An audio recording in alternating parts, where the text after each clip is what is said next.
Jail అధికారులను కూడా ఆయన రిక్వెస్ట్ చేశారు, వారి శ్రీమతి గారు కూడా రిక్వెస్ట్ చేశారు. జైల్లోనే ఏదైనా గట్టున్నటువంటి లేదా అరుగులాంటి చోటు ఉన్నటువంటి దాన్ని కేటాయించమని చెప్పని రిక్వెస్ట్ చేశారు. ఎందుకంటే వెన్నుపూసలో వారికి ఆరోగ్య సమస్య ఉంది కాబట్టి రిక్వెస్ట్ చేయడం జరిగింది. దాన్ని పరిశీలిస్తామని చెప్పడం జరిగింది. అలాగే వంశీ గారి కేసులో పోలీసు శాఖ పోలీసు అధికారులు మరి ప్రత్యేకించి ఉన్నతాధికారుల పర్యవేక్షణతో కింద స్టేషన్ స్థాయి నుంచి పర్యవేక్షణ చేస్తున్నటువంటి అధికారులు కూడా ఎంత దుర్మార్గంగా వ్యవహరిస్తున్నారంటే, రాజకీయ నాయకుల్ని అంటే పరిపాలనలో ఉన్నటువంటి రాజకీయ నాయకుల్ని సంతృప్తిపరచడం కోసం, వారిని మానసికంగా ఆనందింపజేయటం కోసం పడమట సంబంధించినటువంటి ఆ ఏరియా ప్రాంతం దాంట్లో పనిచేస్తున్నటువంటి పోలీసులు ఎంత దారుణంగా కేసులు కడుతున్నారంటే, 10వ తారీఖున సత్యవర్ధన్ అనేటువంటి ఒక వ్యక్తి కోర్టుకు హాజరై కోర్టుచే సమన్లు ఇవ్వబడే కోర్టుకు హాజరై నాచే తప్పుడు కేసు పెట్టించారని చెప్పిన అతను జడ్జి గారికి చెప్పుకుంటే, 11వ తారీఖున ఆ సత్యవర్ధన్ మీద వంశీ మీద ఒక తెలుగుదేశం పార్టీ 5 కంటే ఎక్కువ క్రిమినల్ కేసులు అంటే పలు క్రిమినల్ కేసుల్లో ముద్దాయిగా ఉన్నటువంటి ఫణికుమార్ అనేటువంటి ఒక తెలుగుదేశం పార్టీ కరడుగట్టిన కార్యకర్తతో ఫిర్యాదు తీసుకుని, ఆ ఫిర్యాదు మేరకు కోర్టుల్ని పోలీసుల్ని తప్పుదోవ పట్టించారని చెప్పని సత్యవర్ధన్ మీద వంశీ గారి మీద ఎఫ్ఐఆర్ కడతారు. 12వ తారీఖున సత్యవర్ధన్ యొక్క అన్నగారైనటువంటి అతనితో మరొక ఫిర్యాదు తీసుకుని, కిరణ్ అనే ఆయనతో ఒక ఫిర్యాదు తీసుకుని వంశీ గారి మీద మళ్ళీ కేసు కడతారు. దాంట్లో ఎక్కడా కూడా సత్యవర్ధన్ అన్నగారు అనేటువంటి కిరణ్ ఎక్కడా కూడా ప్రత్యక్ష సాక్షిగా ఫిర్యాదు ఎక్కడా ఉండదు. దాంట్లో మా తమ్ముడు ఇంట్లోంచి బయటికి వెళ్ళాడు, ఎవరో చూశారంట, ఎవరో ఎక్కించుకెళ్ళారంట, బహుశా జడ్జి గారి దగ్గరికి తీసుకెళ్ళి ఉండొచ్చు, జడ్జి గారి దగ్గర ఈ రకమైన స్టేట్మెంట్ ఇప్పించి ఉండొచ్చు, వంశీ అని అతను బలవంతం చేసి ఉండొచ్చు, అని ఉండొచ్చు అంట ఊహాజనితమైనటువంటి ఫిర్యాదుతో నాన్ బెయిలబుల్ సెక్షన్లు అన్నీ పెడతారు. కానీ ఆ ఫిర్యాదు మేరకు ఆ సెక్షన్లు వర్తిస్తాయా అంటే పొరపాటును కూడా వర్తించవు. అంటే ఒక తప్పుడు కేసు బనాయిస్తారు. మళ్ళీ దాంట్లో సాక్ష్యం ఎవడయా అంటే 11వ తారీఖు సత్యవర్ధన్ వంశీ మీద ఫిర్యాదు ఎవడు చేశాడో వాడే వాళ్ళ అన్నయ్య కిరణ్ పెట్టినటువంటి వంశీ మీద పెట్టినటువంటి కేసులో అతను సాక్ష్యం. అంటే ఎంత కొల్యూడెడ్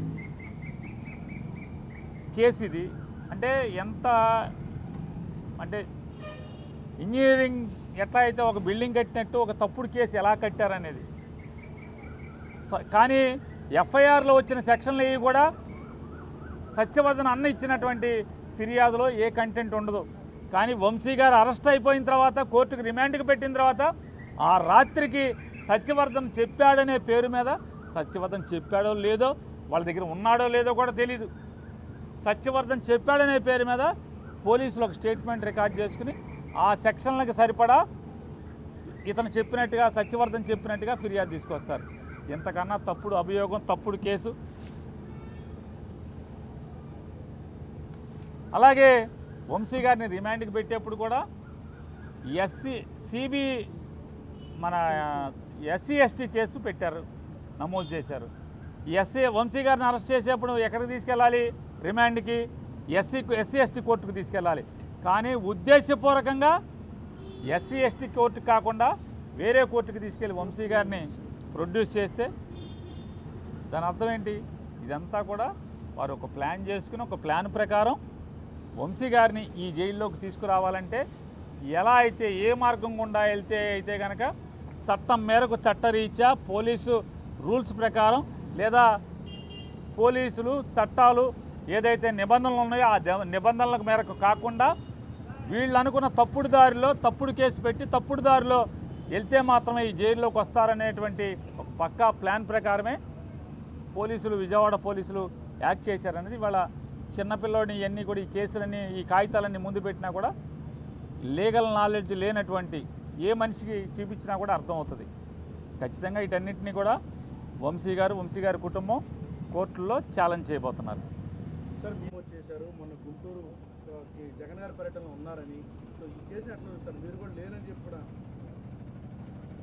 మొన్న గుంటూరు మిర్చియాటికి జగన్మోహన్ రెడ్డి గారు పర్యటనకి అంటే రైతుల్ని పరామర్శించి రైతుల్ని యొక్క స్థితిగతులు తెలుసుకుని వాటన్నిటిని ప్రభుత్వానికి తెలియజెప్పడం కోసం ఆయన వెళ్ళిన దాంట్లో ఆ రోజు నేను మచిలీపట్నంలో ఉన్నాను. వైఎస్ఆర్ కాంగ్రెస్ పార్టీకి సంబంధించినటువంటి ఒక ఇద్దరు మరణిస్తే ఆ పరామర్శల్లోనూ, అలాగే మచిలీపట్నంలో కొన్ని పూరిపాకలు దుర్మార్గంగా కొట్టేయడానికి ప్రయత్నం చేస్తుంటే వాటి గురించి పోట్లాడటానికి మున్సిపల్ కమిషనర్ దగ్గరికి వాళ్ళ తరఫున మాట్లాడటానికి మున్సిపల్ కమిషనర్కి వెళ్ళటం, ఆ కార్యక్రమాలన్నింటిలో ఉన్నా నేను. కానీ ఈ ప్రభుత్వం వైఎస్ఆర్ కాంగ్రెస్ పార్టీలో ఎవడైతే క్రియాశీలకంగా పనిచేస్తున్నాడో వాడినల్లా తప్పుడు కేసులతో బెదిరించేదానికి జరుగుతున్నటువంటి కార్యక్రమాల్లోనే నా మీద నిన్న గుంటూరులో పెట్టినటువంటి కేసు కూడా ఎంత దుర్మార్గం అంటే, పోలీసులే ఒక చిట్టా రాసి ఎన్నికల విధుల్లో ఉన్నటువంటి ఫ్లయింగ్ స్క్వాడ్ టీం లీడరు అలాగే ఆ మెంబర్లతో సంతకాలు పెట్టించి నా మీద కేసు పెడతారు. నేను ఈరోజు డీజీపీ గారికి కూడా ఒక మెయిల్ ద్వారా ఒక ఉత్తరాన్ని పెట్టాను. అయ్యా, నీ కింద పోలీస్ శాఖ ఎంత అసహ్యంగా, కిరాతకంగా, దుర్మార్గంగా చట్టాలని తొంగలోకి తొక్కి, మానవ హక్కుల్ని తొంగలోకి తొక్కి, తప్పుడుతనంగా రాజకీయ నాయకుల చేతుల్లో కీలుబొమ్మగా వ్యవస్థ ఎలా మారిందో ఒక్కసారి చూసుకోవయ్యా డీజీపీ గారు అని చెప్పని డీజీపీ గారికి కూడా ఒక గంట క్రితం లెటర్ రాశాను. ఆ లెటర్ కూడా మీకు మీడియాకి రిలీజ్ చేస్తాను. ఖచ్చితంగా నేను ఆ ఫిర్యాదు చేసినటువంటి ఎన్నికల పర్యవేక్షణ విధుల్లో ఉన్నటువంటి అధికారులని ఖచ్చితంగా కోర్టులో నేను వారి మీద పిటిషన్ వేయబోతున్నాను. ఖచ్చితంగా నాకు జరిగినటువంటి అవమానం లేదా నాకు జరిగినటువంటి మానసిక హింస ఖచ్చితంగా వాళ్ళని జవాబు చెప్పేదాకా కూడా వారిని వెంటపడతాం అనేది జరుగుద్దని కూడా మీ ద్వారా చెప్తూ, ఇదొకటే కాదు, మచిలీపట్నంలో 50 మున్సిపల్ డివిజన్లో ఉన్నటువంటి కార్పొరేటర్లు కానీ వైఎస్ఆర్ కాంగ్రెస్ పార్టీ నాయకులు కానీ వాళ్ళవి వాళ్ళ భార్యలు, కొడుకులు, కూతురులు మొత్తం ఫోన్ నెంబర్లన్నీ కలెక్ట్ చేస్తున్నారు. అలాగే మచిలీపట్నం మండలంలో ఉన్నటువంటి వైఎస్ఆర్ కాంగ్రెస్ పార్టీ సర్పంచ్లు, అట్లాగే గ్రామస్థాయి నాయకులు, బ్యాంక్ ప్రెసిడెంట్లు అందరూ కూడా వాళ్ళ భార్యల ఫోన్ నెంబర్లు ఎందుకు పోలీసులకి? అంటే పార్టీలో తిరిగితే కనుక నీ మొగుడిని లోపలేస్తాం లేదా మీ నాన్న లోపలేస్తాం అని చెప్పని వాళ్ళ కుటుంబ సభ్యులను కూడా ఫోన్లు చేసి బెదిరిస్తాకి, లేదా ఇప్పటికే మా ఫోన్లన్నీ కూడా ఎవరో చంద్రబాబు గారు చుట్టం అంట ప్రకాష్ ఏదో ఉంది ఆయన పేరు, రమేష్ హాస్పిటల్ దగ్గర ఆఫీస్ పెట్టారు. ఒక 17 మంది కానిస్టేబుల్స్కి జీతం కాకుండా మరొక 1,00,000 రూపాయలు నెల క్యాష్ ఇస్తున్నారు. ఇవన్నీ కూడా టీడీపీ వాళ్ళు చెప్తున్నారు. మీ ఫోన్లన్నీ కూడా రికార్డ్ అవుతున్నాయి. పేరు నాని ఫోన్ ప్రతిదీ కూడా మొత్తం రికార్డ్ అవుతుంది, మొత్తం వింటున్నారు. ఇట్లా పేరు నానితో పాటుగా వైఎస్ఆర్ కాంగ్రెస్ పార్టీలో క్రియాశీలకంగా ఉన్న ప్రతి ఒక్కరి ఫోన్లన్నీ కూడా రికార్డ్ చేస్తున్నారు. అదొక్కటే కాకుండా ఇవాళ మచిలీపట్నంలో మొత్తం కార్పొరేటర్లు కానీ గ్రామస్థాయి నాయకులు కానీ వాళ్ళ ఫోన్లు, వాళ్ళ భార్యలవి, పిల్లలవి ఫోన్ నెంబర్లని కూడా ఎస్పీ ఆదేశాల మేరకు, కృష్ణా జిల్లా ఎస్పీ ఆదేశాల మేరకు పోలీసులు కలెక్ట్ చేస్తున్నారంటే అంటే వాళ్ళని బెదిరించడాకా లేదా వాళ్ళ ఫోన్లన్నీ కూడా రికార్డ్ చేస్తాకనేది మాకు అర్థమవుతుంది. ఖచ్చితంగా మీరు ఇవాళ ఎన్ని తప్పుడు పనులు చేసినా మీరందరూ దోషులుగా చట్టం ముందుకు తేబడేదానికి ఒక రోజు వస్తుంది. అది మరొక 4 సంవత్సరాల్లో వస్తుంది అనుకుంటాం. ఖచ్చితంగా అందరూ ఫేస్ చేయాలి మాత్రం గుర్తుపెట్టుకోమంటారు. కొల్లు రవీంద్ర, యాదగిరి వెంకట్రావు నెక్స్ట్ అరెస్ట్ అయ్యేది పేరు నాని, కొడాలి నాని, మీ పేరు ప్రధానంగా తీసుకొస్తున్నారు. ఎక్కడ మాట్లాడినా అదే పేరు. మీరు ఎవరో పేరు చెప్పారు, అతను మంత్రి పదవి హోదా ఎలగబెడతాకి తప్పితే ప్రజాసేవకు కానీ మా ఊరు బాగు చేయటానికి కానీ రాష్ట్రాన్ని బాగు చేయటానికి కానీ ఎందుకు పనికి రాకుండా కేవలం లోకేష్ దగ్గర రాలిపడిన గింజలు ఏరుకుంటాకి మూటలకు అప్పచెపితే ఆ మూటల్లో రాలిపడిన నోటుల్ని జేబులో కుక్కుని సంతోషపడటానికి తప్పితే మరొక దానికి పనికిరాని మనిషి. అతనికి ఛాలెంజ్ చేస్తున్నా, ఇప్పటికి నవంబర్ డిసెంబర్ నుంచి మోగుతున్నావు, పేరు నాని అరెస్ట్ చేస్తాను, నేను రోడ్లు వెంబడే తిరుగుతున్నా. ఇప్పుడు కొడాలి నానిని, పేరు నాని అరెస్ట్ చేస్తున్నావు. ఏంటి బొంగులో నీ అరెస్ట్ వల్ల నా రోమం కూడా పోడదని నేను చెప్తున్నా కొల్లు రవీంద్రకి. మేడం మీరు కూడా